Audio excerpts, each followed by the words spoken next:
What's up, everybody? Matt Dawkins here with Dawkins Media Company, and today I thought it would be fun to recap a talk that I just did at Christ-Centered Chiropractics Conference on marketing like Jesus. And so I'm going to share those notes with you today as best I can, and hopefully this lands well for those of you who struggle with seeing marketing as a good thing. Because what did we say? Marketers ruined email. Marketers ruined Facebook, and I would argue bad marketers ruined those things for some, all right? But I got an email a few days before this conference, and I was compelled to share this email with these chiropractors, and it was the truth behind boneless wings. And this email that was the title of this email, and it went into the story. It said $9 million. That's how much one man tried to sue Buffalo Wild Wings for their boneless wings. Was he food poisoned? Was there glass in one of his boneless wings? Did the owner of Buffalo Wild Wings show up to his house and TP his yard? No. This man discovered that boneless wings aren't actually wings at all. He thought they had been deboned and that it was actual wings, but it turns out it was white meat. And you and I might think, what's the big deal? Well, this guy got his panties in a wad and decided to try to sue Buffalo Wild Wings for $9 million. Now, the judge immediately threw the case out, so it was a non-starter and end of the story, right? But the potential of that was for one man to ruin a good thing for millions, right? Maybe you're not a big fan of boneless wings, but you're probably a fan of something. And there's something holding you back when it comes to marketing. And that's probably because of the stigma on marketing that's come from a handful of people who have ruined it for you, ruined it for others. But here's the thing. If we look in the Bible and we look at Scripture, I think what we're going to see is that Jesus himself was actually an amazing marketer. So let's define some terms. Then we're going to get into this, all right? First term we're going to define is, what is a marketer? All right, a marketer is one who seeks a response, one looking to inspire change. All right, that's a marketer. What is marketing? Marketing is the art and science of strategic influence. All right, so we're going to keep those two definitions in mind as we go through 5 things that Jesus did incredibly well. But even, I just kind of want to drive this home before we get into the life of Jesus. So, a marketer, one who seeks a response, one who inspires change. Marketing, the art and science of strategic influence. John Maxwell said, leadership is influence, nothing more, nothing less. But there's another quote here that I wanted to share from John Quincy Adams. So this one's like old, all right? It said, if your actions inspire others to dream more, learn more, do more, become more, you are a leader. And so I would argue that marketing and leadership go hand in hand. And so are you somebody that wants to inspire change? Are you someone that would like to better understand the art and science of strategic influence? Well, Jesus was. And so if you're a follower of Jesus, I think it's a worthy aspiration. And so we're going to look at the life of Jesus, 5 things that Jesus did well so that we can inspire others to change. Because I want to say that's what marketing is all about. All right. So I could give you my backstory. We did that at the talk. I want to jump right in these 5 things. 5 things that Jesus did that we can learn from when it comes to marketing. So the number one thing Jesus did, he knew who he was and what made him different. Jesus knew who he was, and he knew what made him different. All right, here's a verse. John 13:3 says this. Jesus knew that the Father had put all things under his power. He knew how powerful he was because of his Father.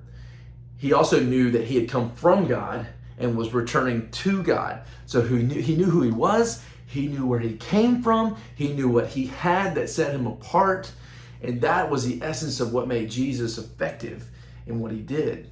And if you're going to be an effective marketer, you have to know who you are. You have to know where you came from. You have to know what sets you apart, what makes you different, because that's what's going to make you an effective marketer, an effective leader. All right. Second thing, the Crush It conference in Orlando, Florida this past weekend. So I had the opportunity to talk about marketing, which I love, namely sort of growing your voice and your influence and using different platforms to do it.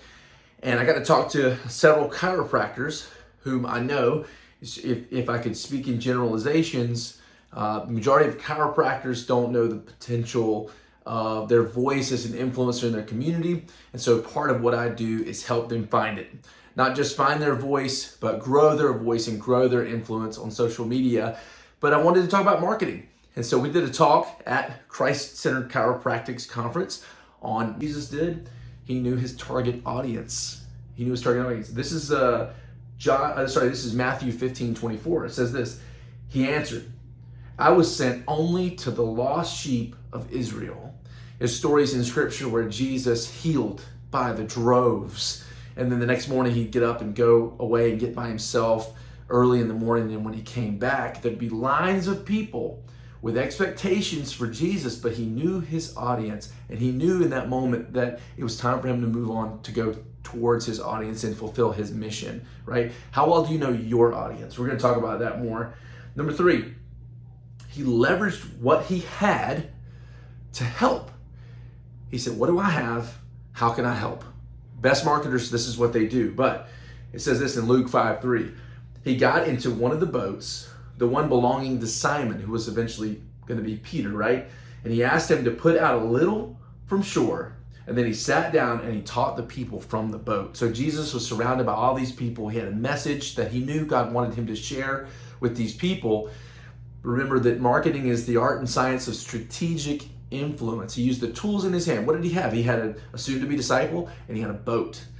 And so he got in that boat to separate himself a little bit from the people. But what did he have between him and the people that he was able to use? Something to connect better with the people.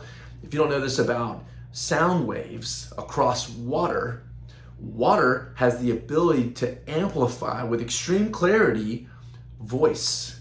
And so not only was Jesus able to be seen now by everyone, but he's actually able to be heard better by everyone by speaking over the water towards the people. He used what he had to help. Number 4, he asked. He didn't just expect, right? This is John 5:6. It says, when Jesus saw him lying there, this was the man at the pool of Bethesda. He had been in this condition for a long time. He asked him, do you want to get well? So my audience is chiropractors, and I think sometimes we take it for granted that people show up to us almost just because they want to get their fix. They don't anticipate getting well. They just anticipate not feeling the pain that they felt before. They're looking for an inoculation, probably not the right word, but they're looking for a quick fix, something to get them through the day. But chiropractors, what you do has the potential to actually optimize their wellness, not just get them out of pain, but are you asking? As a marketer, we want to provide a ton of value, but we also have to be willing to ask people sometimes the hard questions. What do you think that guy thought when he asked that question? Of course I want to get well. I've been here for decades, sitting next to this pool. Somebody keeps cutting in front of me, and Jesus is like, you don't need that pool. You don't need that angel that's going to come over the waters. You have me, you have Jesus, you have someone who can heal you right here, right now. So cool. Number 5, he was willing to go to the people. All right, this is John 4:4. It says, now he had to go through Samaria. I want to shorten this story a little bit just to understand the context. Jesus and the Jews typically would go around Samaria if they were trying to go to the other side, because they wanted to avoid what they refer to as a half-breed of Jews, people that were significantly less holy, potentially even dirty, unclean. So they would go around, but Jesus had to go through. He didn't have to go through, but he knew his mission. He knew who he was. He knew what he had. He knew what God called him to do, and that meant he had to leave where he was and be willing to go somewhere that maybe wasn't so comfortable to fulfill his mission. I think sometimes we get stuck where we are. Jesus says sometimes you got to follow the call, and the call is sometimes to get out of the box. So how does this apply to us? I've got 2 minutes left here. Number 1, do you know who you are? Do you know where you came from? And very practically, what's your story?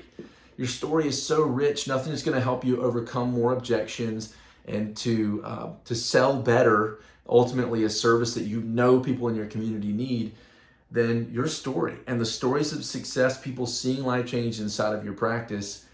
What's your story? Do you know it? Can you articulate it well? If you were in the elevator for 25 seconds with a stranger and they asked you what you do, how would you say what you do? Would you just tell them you're a chiropractor?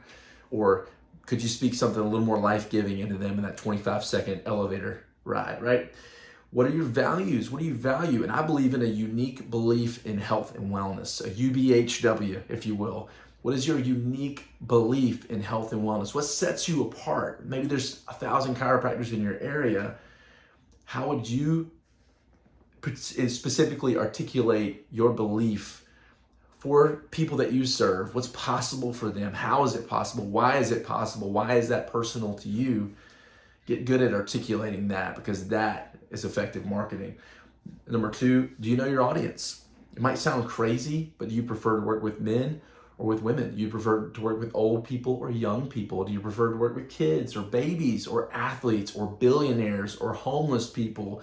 Who is your audience? Because if you can find your voice on social media or wherever you are speaking, the more you can talk to the people that you want to serve, the more effective you're going to be in your marketing. You could say you're for everybody, but that really means that you're for nobody. I want to challenge you with that. Next, what do you have that you can leverage? Relationships, time, money, skills, a boat. What do you have that you can use to be a more effective marketer? And I would challenge you on this. Maybe you have a voice that's great. People love to listen to your voice. Start a podcast. You're a good speaker. Maybe you have a face for radio, right? Maybe you put it out there anyways, but maybe you stick with written word and spoken word, not necessarily video, but you start a podcast where you start a conversation with business leaders in your area and talk about the important connection between your physical health, your emotional health, and success in life. Maybe you have a family bias, right? Use your passions and your skills to find the right avenue for you to put yourself out there. Maybe you're an incredible health talk communicator. Don't waste your voice. It's incredible.